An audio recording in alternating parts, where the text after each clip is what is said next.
This is the Plug into a Clean Future Climate Town Hall. This is 350 Eugene's 5th Climate Town Hall. Land acknowledgements do not exist in the past tense because colonialism is an ongoing phenomenon. And we need to cultivate mindfulness, don't we, of this fact and strive to heal and repair that horrible damage. It's vital to honor this history because it has not been taught to us in an honest way. Now is the time to recognize the importance of Indigenous culture and how much they have to share with us in this moment. Today we acknowledge that we live and work on the traditional ancestral territories of the Kalapuya-Uilihi people who lived and cared for the lands we now call the Willamette Valley. We express our gratitude as guests and thank the original and current stewards. We acknowledge that Indigenous lands were taken by violent, genocidal means, fueled by greed and wanton disrespect for treaties. For that, we extend our deepest apologies along with gratitude to the Native peoples of this area. Well, it's been just over 2 years since we had our last town hall and last in-person event. It is good to see you all.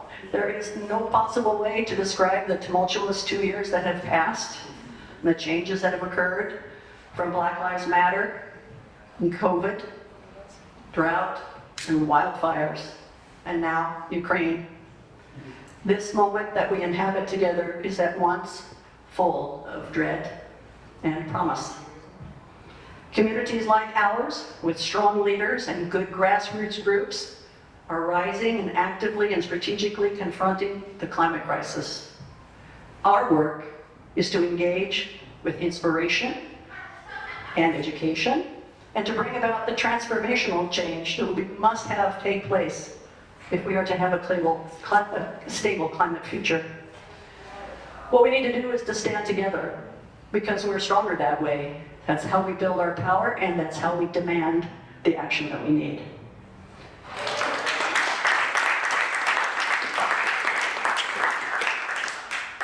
Today I'm honored to introduce our event keynote speaker, M.A. Okoti Oyekan, an artist, land use planner, an environmental justice organizer, originally from Lagos, Nigeria.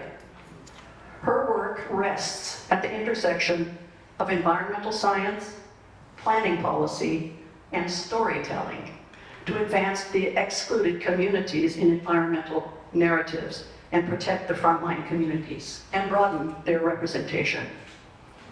Most recently, she has worked as the climate justice strategist at Preach Collective and the environmental climate justice coordinator for the Eugene Springfield branch of the National Association for the Advancement of Colored People. While at the NAACP, she organized for the passage of Senate Concurrent Resolution 17, a land use and transportation planner she now is at the Oregon Department of Land Conservation and Development. We are so fortunate to have M.A. in our community. Please help me welcome M.A. Okoti Oyekan.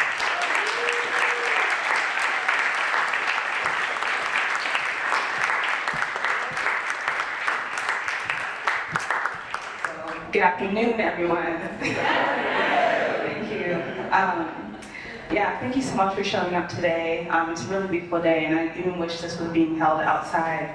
And thank you to Patty and Deb and the other organizers at 350 Eugene for inviting me out to speak today. And I received this invitation a few months ago after several cancellations and reschedulings, and I've been doing these talks for the past year, and my first reaction when I received the invitation was like, dang, y'all ain't tired of hearing me talk yet? so I really appreciate the space today. My name is M.A. Okoti Oyekan. I use she, her pronouns. I've been living here in Eugene since 2018, and I moved up here from the Peach State, Metro Atlanta, Georgia. And my two honest-to-God impressions when I stepped off the plane was, wow, everything is so green here, and the air straight up smells like weed. So just a little bit about me. So I came to University of Oregon, to study a Master's of Environmental Studies and Community and Regional Planning. And I now work as a land use and transportation planner at the Oregon Department of Land Conservation and Development. And so I think critically about our built and natural environments and how really since the onset of colonialism, they've been very intentionally constructed to perpetuate inequality. And so now I'm thinking about how we can use planning as a tool to maintain an ethical and sustainable balance of land uses that suits and meets Oregon's diverse populations and their needs. As Patty mentioned, I'm also an environmental justice advocate, and I define environment very broadly to include our homes, our jobs, our places of worship. And I believe access to clean air, clean water, accessible and culturally appropriate public and private spaces, affordable transportation, and of course a stable climate are all basic human rights that shouldn't be denied to anyone. And finally, I'm an artist here, and I ran into Patty yesterday, and they called it my secret life, but hopefully it's not so secret anymore. But I really do love using media and art to disrupt harmful narratives and advance environmental justice.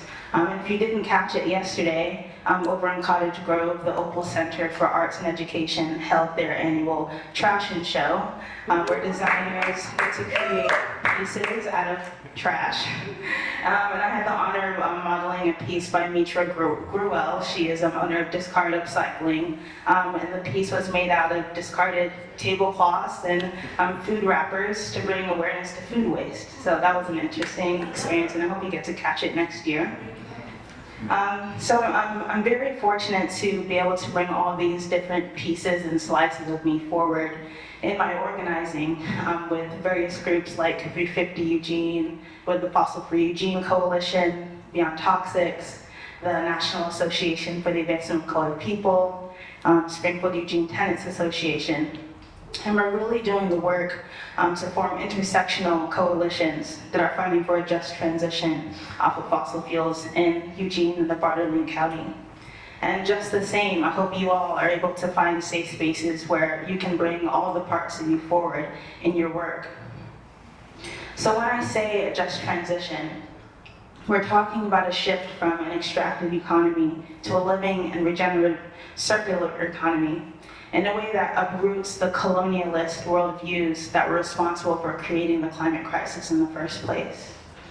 It's asking, when I ended up last summer in the emergency room after the heat wave induced a lupus flare-up in me, it's asking, why are Black women predisposed to illnesses that would make us more vulnerable in a rapidly heating world? In terms of electrification, it's understanding who is least served by our energy, housing, and public health systems, and how do we address their needs as we electrify our homes and buildings, which are currently the cause of 1/3 of the state's climate pollution. It's important to recognize that this work happens at various scales. And I look to the work of environmental justice scholar David Pello, who teaches at the University of Santa Barbara. And he says that environmental injustices play out across various geographic and temporal scales. And we have the ability to zoom in and out.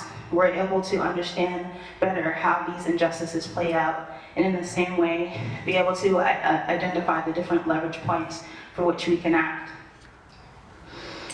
At the global scale, it's important to understand, it's important to look at and understand who's potentially paying for our shift to clean energy here with their lives, land, and labor. If our actions to advance clean energy and electricity is at the expense of people's lives and livability, that is not a just transition. Those are false solutions. And I'm talking about the extractive tendencies that come along with the shift to clean energy. At a community scale, it's important to understand that there's so much power when we move together. We cannot fall victim to the illusion of separation and individualism that is a fatal characteristic of the dominant white supremacist and exploitative systems. We must move together And the most effective way to care about our earth is doing it with our friends and families, community members, classmates. So when you're giving public comment, speaking to your council, hosting an art benefit show, demonstrating, make sure you bring your friends along. And finally, the third scale is the individual. It's important to know that healing starts with you. Lauryn Hill says, how are you gonna win when you ain't right within? Each one of us has the opportunity to look inward and do the inner work to interrogate where we individually have internalized ableism, xenophobia, homophobia, racism, all the things. You should see your life as a front line, as Adrienne Marie Brown says. Every day, every human and non-human interaction is a beautiful opportunity to be in practice, intentional practice, modeling the systems of care, love, reciprocity, grace that we're all fighting to build. What we practice is what we are. And I think this is what gives me the most hope, that each one of us being in intentional practice, each one of us being in intentional practice and modeling the systems we are fighting for and starting where we are. And that's all I have for you. All right.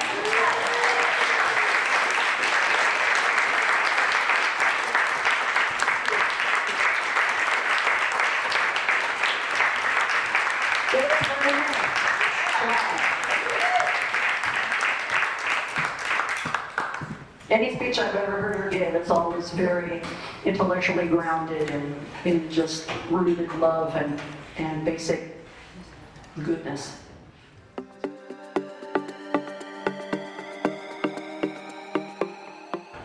So we actually have plenty of electricity, and we're not actively looking to recruit more generation from the community in the form of solar. Okay. So yeah, we don't have a lot of incentives to promote more solar because we've got a lot of hydropower resources and other resources to serve the electricity needs in the community now. So, but we do have some incentives for nonprofit businesses and for homeowners, households.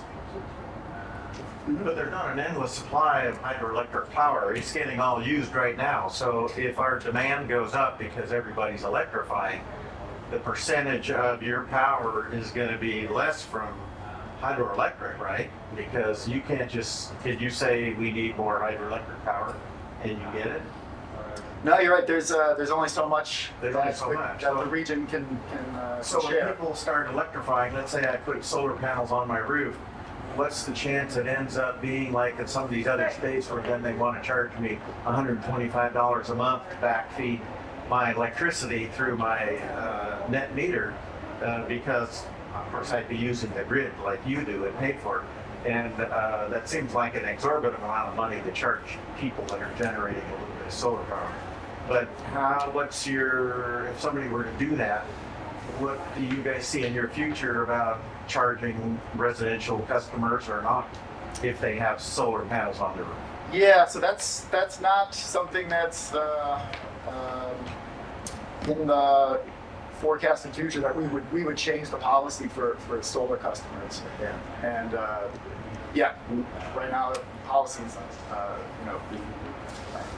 we offer the net meter, and Yeah. You're looking forward to people doing that. right. Yeah. Yeah.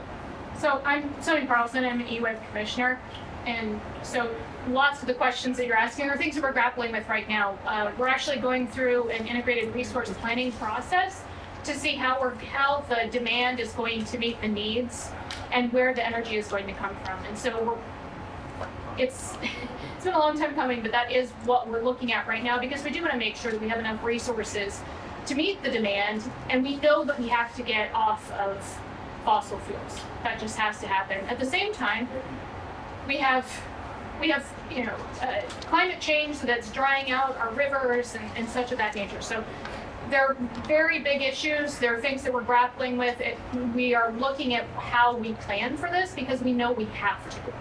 So and when we ask about some of the solar and how we pair that, it's about the time of use too. So we can have solar, but then you have to have a way to store that energy to match when the need is. Right now, we're still a winter peaking utility.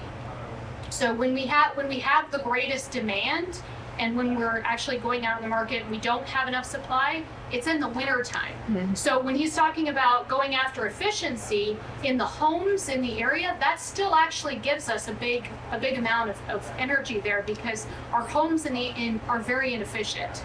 So that actually gives us a lot more pull there. Now in the summertime, it may be fine for a residential person to have a solar panel on their roof, but is that when they're charging their vehicle? So if you're charging your vehicle and everybody gets home at 6 p.m., where is that energy coming from? So there's a lot of great questions here. I really appreciate how you're looking at, and these are things that we're looking at right now as a board too. So sorry, just want to make sure. Yeah. Just about climate change, I'm sure you've read the Oregon Climate Assessment Report that came out recently. It's pretty frightening. They're predicting up to 5 degrees Fahrenheit by 2050, and a sharp decrease in precipitation, and snowpack, and stream runoff. The Oregon Department of Energy is saying the same things. So by 2050, we need to be prepared for a sharp decrease in the hydroelectric. And we really need to start preparing now, because developing solar infrastructure takes time and money and resources. We can't wait till it's oh shit time. Are you folks talking about those sort of issues and preparing for the future? Yeah, I mean, as we look at the IERP, the Integrated Resource Electric Plan, that's going to be the plan for how we match those together, and how much of what kind of energy we need to match the demand. It's not, like I said, there's so many different moving parts, but it's a big push of what we're looking for right now. Excuse me, how long is the IRP? It's supposed to be a 10-year, but what obviously we're seeing is more volatile energy markets, different changes. So it's going to be a 10-year, but it's going to be updated every few years. That's my understanding. Yeah, I feel that would be good, because you have to do something, right, and then test it and see how it's working. You just don't know what's going to be in 10 years, and if it just stays the same. Yeah, no. We don't have the ability to do that anymore, to let that sit and not look at it. It's not a set it and forget it. That's not the situation we're in anymore with energy. Right. What percentage of our electricity is from non-green sources now? Yeah, it's about 10% comes from, right, there's a little coal and natural gas. Yeah, aren't there a lot of, it seems to me, I recall in the last 20 or 30 years, there were quite a few generators that were based on gas to create electricity in the state of Oregon. Is that true? Seems like I remember that from maybe 20 years ago. Yeah, I'm not sure exactly where the resources are located, but yeah, we get a lot of our electricity from Bonneville. There's some coal and nuclear and natural gas generation in the Bonneville system. And you guys consider nuclear clean? Don't really have a say what's position our on clean version, or what percentage is clean versus not? right, I can't remember. Right, there's 90% green electricity. I can't remember if nuclear is in that, but there's not a whole lot. Yeah, they're also looking at geothermal, for instance, that maybe, again, or giving it another look. Also, I was wondering what's the current and maybe proposed status of the power supply from Mackenzie River. Right, so we do have we're fortunate to have a robust hydro system off the Mackenzie Connie Smith system, and that's doing great. There are some issues with the Lieberg system. The canal has some concerns, so they're still looking at what the options are. What's the percentage that the power from Connie Smith? I think we get something like 20% of our power from that, I believe, that ballpark, but the Leeward one's a little bit smaller. Is there going to be any opportunity for community input into the IRP process? We meet every Tuesday, or not every Tuesday, first Tuesday of the month. And we're going to be talking about it. You can go on the eWeb's website and you can see what the agenda is. For the next 12 months, we have multiple sessions and we'll be talking about the IRP. So please come down. I was just a little curious if you've looked into this. We just got solar panels on our house, but we didn't do the battery system at the same time because it just wasn't cost effective for us at that moment. And I know that a big part of solar is having the battery system to go along with it. So I'm wondering, even over the next 10, 15 years, would it be a better investment for like the individual homes to do battery storage or for eWeb itself to have more battery storage with it when it comes to solar so it can be used during the peak times? Is that on the mindset? And I'm just curious if you know. Yeah, good question. That's on our radar. Batteries have their pros and cons. Right. We're fortunate to have this hydropower system, Right. which serves very much like a battery. Sure. And so that as you generate electricity when the sun's shining, when the sun goes down, we can actually smooth those peaks out with the hydropower system, which works great. So right now at current capacity with the amount of water flow, it is a smooth system. So no need really to look at battery power yet. Well, yeah, we do have some peaks Okay. that will, as those peaks get bigger, there may be more reason to look and incentivize perhaps battery storage. We're not there yet, but Okay. yeah, that's.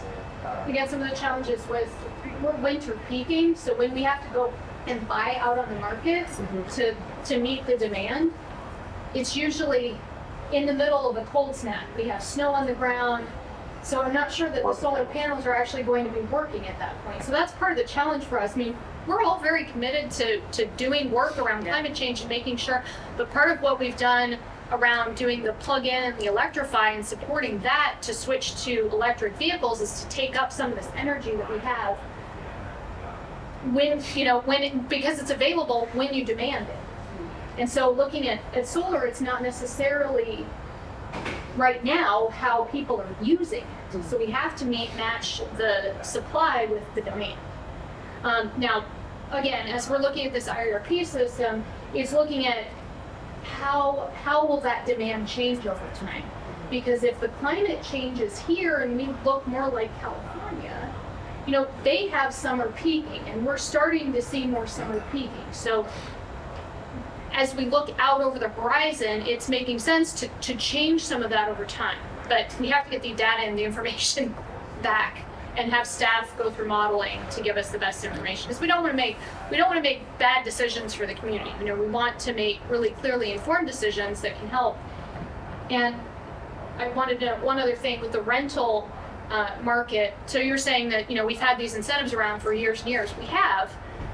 However, the rentals in this area terrible, and we're trying to work with different groups to make sure that because think about it, if you're a homeowner and you own it, the person who's living in the home actually pays the electricity. So there's not that there's no incentive, but there is a much lower incentive for many to actually do that work. So we're trying to figure out ways that we can incentivize rental owners to upgrade those units to the benefit of that community too. It's one of the top things that we as a board have said that we're going to work with the city on, and also around building codes and such. So, just there is a lot of opportunity out there on efficiency. Yep. Yeah. I just wanted to look into putting solar on the house, and it's a 25-year payback period on it. And I see one of the biggest problems is FEMA does not pay you very much any surplus power to produce. I think 3.5 cents a kilowatt. Why don't you give more incentive to pay more for the electricity created on solar, which is what our goal is? Well, If you would pay me 8-10 cents, then I can get that down to 15 years. right. In 25 years, I have to pay them to come back, tear the solar system off, put a new roof on, and put the solar back on. So it's not ending. Right. So if all of the solar generation each month is used in a household, then basically you get the retail rate. But if you're right, if you generate more in a month than you use, we basically purchase the electricity as if we're purchasing from any other buyer, which is a lower rate. So that's the We're trying to wholesale. promote solar, so you have to make it economical, but we put solar. It's a tough balance because we don't want to use ratepayer funds to buy what would be a higher price electricity resource. So it's a Isn't it tough one. 6.7 cents? Yeah, it has gone up. It was 3 cents. I think it's gone up to 6 or so. It changes with the prices on the market. Yeah. That's only in the winter. It varies from winter to summer. 3.5 is winter and 6.5 or something like that in summer. But the winters, maybe you don't have the surplus. The summer, you don't have the surplus. That's when you get bigger. That's when we don't need it. Yeah. Unfortunately, that's unfortunately when we don't need it. Make more acceptable. 25 years needs them acceptable. Yeah, solar is not it's not cheap. It would be It's tough a to big get investment. everybody to do it because it's not cost effective. The price is coming down in panels. Not a lot though. It keeps going down. It's going in a downward direction. Yeah. Lithium-ion batteries, the same thing. The price continues to go down. And I'll anticipate that as those prices come down and it is more cost effective, that more people will be able to do it. We would have more incentive in it. This is why, again, we're focused on electric vehicles, because that one is one that we can better match the demand. The costs are more in line. It's more economical for the people in the community, and it has a much bigger change because right now our energy is so clean. Getting more solar in it is not really going as far as switching from a gas vehicle to using the electric resources we have. So we're getting a bigger bang for our buck. And I have to watch out for that because there are a lot of people in the community that cannot afford. They live paycheck to paycheck. And if I'm paying that money out, that's getting paid by the rest of the people in the electric system, right? And some, again, people live paycheck to paycheck. I got to watch out for them too. So we're trying to do the best with the limited resources we have and get the biggest bang to get climate change in check by using those dollars where we can get the biggest change.